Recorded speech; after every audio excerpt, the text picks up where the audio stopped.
Episode की शुरुआत में हमें वही जेनोग्रेवल दिखाया जाता है जो काफी तेज हमले कर रहा था और लिसेंड्रा सोच रही थी कि मैंने इस टाइप के मॉन्स्टर को एक्सपेक्ट बिल्कुल नहीं किया था। ये देखकर ब्रेल भी काफी घबरा जाता है और वो कहता है, लिसेंड्रा तुम्हारे पास पोशन है क्या? लिसेंड्रा कहती है, हाँ मेरे पास मैजिकल पोशन है। ब्रेल सोचता है, हाँ मुझे इसी का अंदाजा था। फिर वो प्लान करता है कि लिसेंड्रा इस मॉन्स्टर से लड़ेगी और वो जाकर बच्चों को पोशन देगा ताकि वे सेफ रहे। तभी ब्रेल बोलने ही वाला होता है, लिसेंड्रा मुझे पोशन दो। लेकिन लिसेंड्रा कहती है, मास्टर आप इससे लड़ो, मैं बच्चों की मदद करती हूँ। यह सुनकर ब्रेल काफ़ी डर जाता है, लेकिन उसके पास कोई ऑप्शन नहीं बचता। इसके बाद जेनोग्रेवल ब्रेल पर लगातार हमले करने लगता है, जबकि ब्रेल बस अटैक को डॉज किए जा रहा था।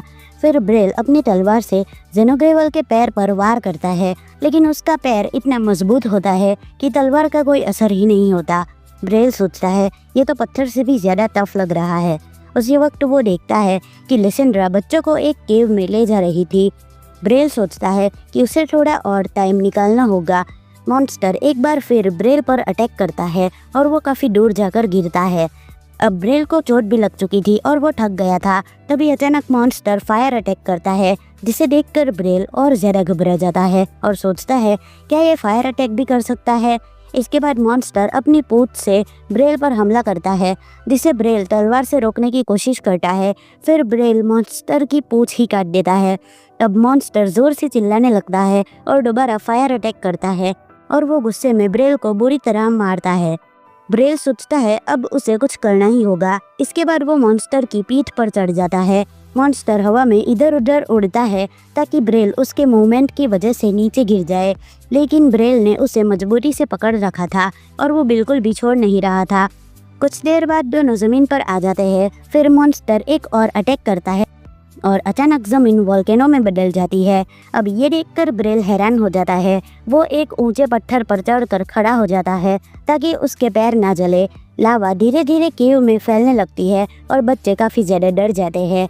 केव के ऊपर का इलाका भी लावा से पूरी तरह जल चुका था।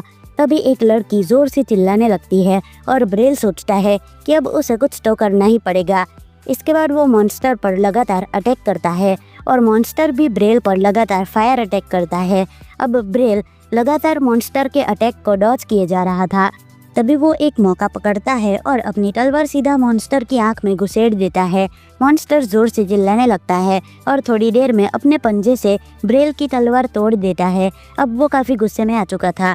तभी अचानक लिसेंड्रा वहाँ पहुँचती है और पावरफुल अटैक करती है। सिर्फ एक वार में ही मॉन्स्टर का काम तमाम हो जाता है। इसके बाद लिसेंड्रा ब्रेल को मदद करने के लिए थैंक यू कहती है और माफ़ी भी मांगती है क्योंकि उसकी तलवार टूट गई थी। ब्रेल कहता है उसे माफ़ी मांगने की ज़रूरत नहीं है और पूछता है बच्चे कैसे हैं। लिसेंड्रा बताती है कि वो सभी ठीक है। फिर तीनों बच्चे बाहर आते हैं, जिनमें से एक बेहोश था और बाकी के दो बच्चे उन दोनों को धन्यवाद कहते हैं। लिसेंड्रा कहती है, मास्टर मुझे पुराने दिन याद आ गए जब हम दोनों साथ में प्रैक्टिस करते थे। नेक्स्ट सीन में जैसे ही नीडस को पता चलता है कि उन्होंने इतना खतरनाक मॉन्स्टर हरा दिया है, वो और उसका असिस्टेंट दोनों ही हैरान हो जाते हैं।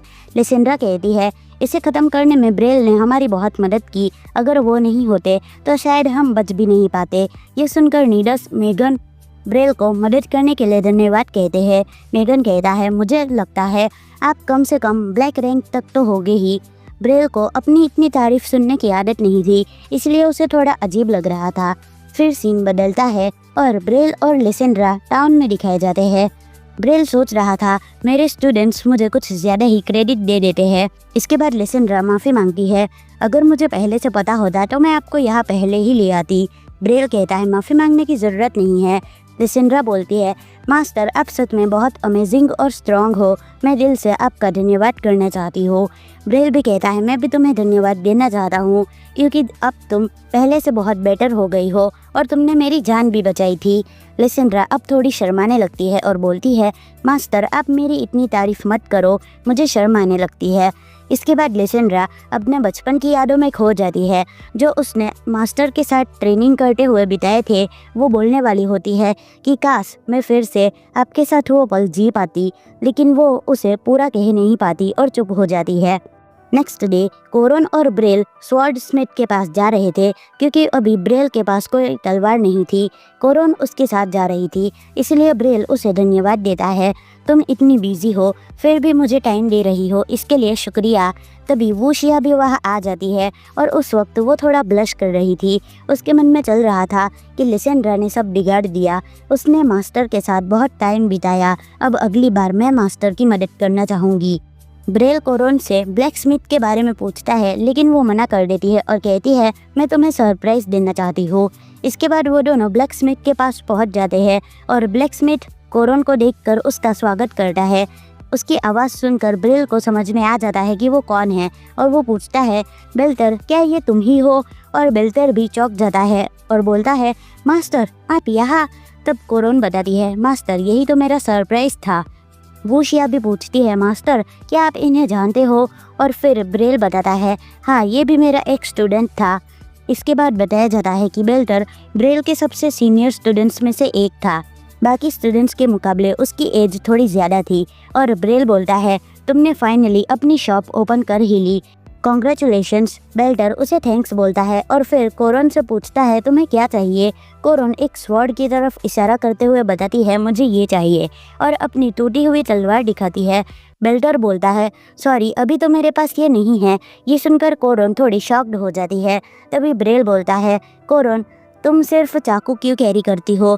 स्वॉर्ड ना होना तो काफ़ी खतरनाक हो सकता है। कोरन बताती है स्वॉर्ड मेरे हाथ में इजीली होल्ड नहीं हो पाती। ब्रेल कहता है एक तरीके से देखा जाए तो स्वॉर्ड तुम्हारे लिए परफेक्ट वेपन रहेगा। और तभी ब्रेल एक दमदार स्वॉर्ड देखता है और बोलता है मुझे लगता है ये स्वॉर्ड तुम्हारे हाथ में बिल्कुल परफेक्ट बैठेगी और उसे ट्राई करने को कहता है। कोरन उस स्वॉर्ड को उठाकर ट्राई करती है और ब्रेल बोलता है देखने में तो ये काफ़ी इंटरेस्टिंग लग रहा है। और ये सुनकर कोरन को काफ़ी अच्छा लगता है। वो उस स्वॉर्ड को खरीद लेती है और जब उसे अपनी पीठ पर टांगती है तो उसे बहुत अच्छा फील होता है। इसके बाद ब्रेल भी अपने लिए स्वॉर्ड देखने लग जाता है। वूशिया बोलती है मास्टर आपको कस्टमाइज्ड स्वॉर्ड लेनी चाहिए, लेकिन ब्रेल जवाब देता है उसकी ज़रूरत नहीं है, नॉर्मल स्वॉर्ड भी मेरे लिए काफ़ी रहेगी। तभी वहाँ लिसेंड्रा आ जाती है। वो मास्टर को देखकर खुश हो जाती है, लेकिन वूशिया को देखकर एक्टिव हो जाती है। फिर वो दोनों थोड़ी बहस करने लगती है, लेकिन तभी ब्रेल बीच में आकर पूछता है लिसेंड्रा आखिर तुम यहाँ पर किस लिए आई हो? तभी लिसेंड्रा जिस मॉन्स्टर को उन्होंने हराया था उसका पैर बेल्टर को देती है और बोलती है इसका एक अच्छा सा स्वॉर्ड बना कर दो। बेल्टर उस मॉन्स्टर का पैर देखकर कहता है ये तो जेनोग्रेवल मॉन्स्टर है ना, ये सच में काफ़ी अमेजिंग है, तुमने इसे कैसे मारा? फिर वो पूछता है तुम लोग स्वॉर्ड क्यों बनवाना चाहते हो? और लिसेंड्रा बताती है ये स्वॉर्ड मैं अपने मास्टर को गिफ्ट करना चाहती हूँ। पर ब्रेल बोलता है नहीं मुझे ये नहीं चाहिए, उस मॉन्स्टर को तुमने मारा था तो स्वॉर्ड तुम्हें मिलनी चाहिए। वूशिया बोलने लगती है तुम्हें एहसान करने की ज़रूरत नहीं है, मास्टर को जो भी चाहिए वो मैं दे दूंगी, तुम कुछ मत करो। इसके बाद लिसेंड्रा भी काफ़ी रिक्वेस्ट करने लग जाती है मैं आपसे रिक्वेस्ट करती हूँ प्लीज़ ये स्वॉर्ड ले लीजिए क्योंकि सब मेरी गलती थी। बेल्टर भी बोलता है ब्रेल मुझे लगता है आपको ये ऑफ़र एक्सेप्ट कर लेना चाहिए। और ब्रेल भी फाइनली स्वॉर्ड लेने के लिए रेडी हो जाता है। ये सुनकर लिसेंड्रा काफ़ी खुश हो जाती है, लेकिन वूशिया फिर से उदास हो जाती है। और ब्रेल बोलता है मैं काफ़ी एक्साइटेड हूँ इसका पावरफुल स्वॉर्ड बनवाने के लिए। और ब्रेल बोलता है तुम मेरे लिए एक नॉर्मल स्वॉर्ड बना देना, वो भी काफ़ी रहेगा। बेल्टर बोलता है मास्टर आप सब कुछ मुझ पर छोड़ दीजिए, ये मेरा आज तक का सबसे बेस्ट काम होने वाला है।